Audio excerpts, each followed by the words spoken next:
RUU perampasan aset itu memang inisiatif dari pemerintah, dan terus kita dorong agar itu bisa segera diselesaikan oleh DPR. Dan ini prosesnya sudah berjalan. Kita harapkan dengan undang-undang perampasan aset heboh RIP 349 triliun, DPR, Sri Mulyani pantas agak naik hitam. Namun sebelum lanjut tolong ringankan jari Anda, untuk menekan tombol subscribe, like dan nyalain lonceng notifikasinya. Kalau sudah kami ucapkan terima kasih.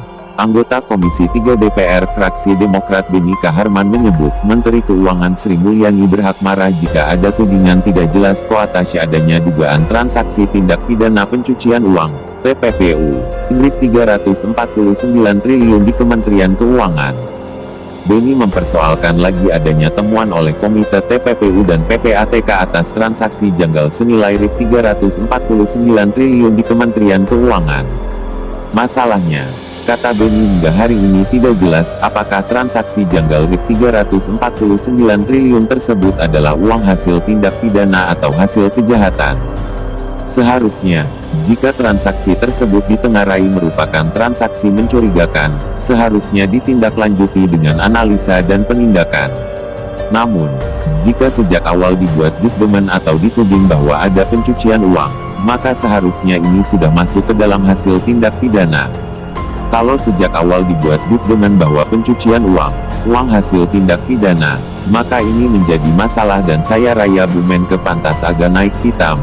Kalau ada tudingan semacam itu, jelas Beni saat melakukan rapat kerja dengan Komite TPPU di DPR, Selasa, tanggal 11 April tahun 2023. Oleh karena itu, kata Beni, dirinya sempat mengkonfrontir langsung kepada Menko Polhukam yang juga merupakan Ketua Komite TPPU Mahfud MD, bahwa tudingannya itu tidak bisa diterima begitu saja. Terpenting, kata Beni, adalah soal sumber transaksi keuangan mencurigakan itu, dari mana saja, dan apa saja modusnya. Semestinya Komite TPPU bersama PPATK bisa menjelaskan hal ini secara lengkap dan detail. Publik menurut Beni harus mengetahui, sumber transaksi yang ditengarai mencurigakan itu, yang kemudian disebut sebagai tindak pidana pencucian uang, TPPU.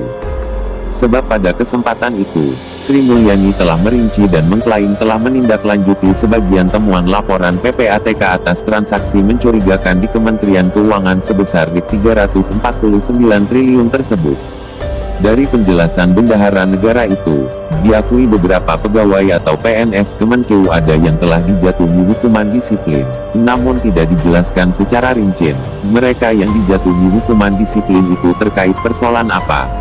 Ini tindak pidana atau apa kaitan mah? Apa ada TPPU kah atau ada pencucian uang yang dilakukan pegawai-pegawai Kemenkeu, sehingga dipandang penting mengambil langkah penjatuhan sanksi berdasarkan UU ASN, tutur Beni.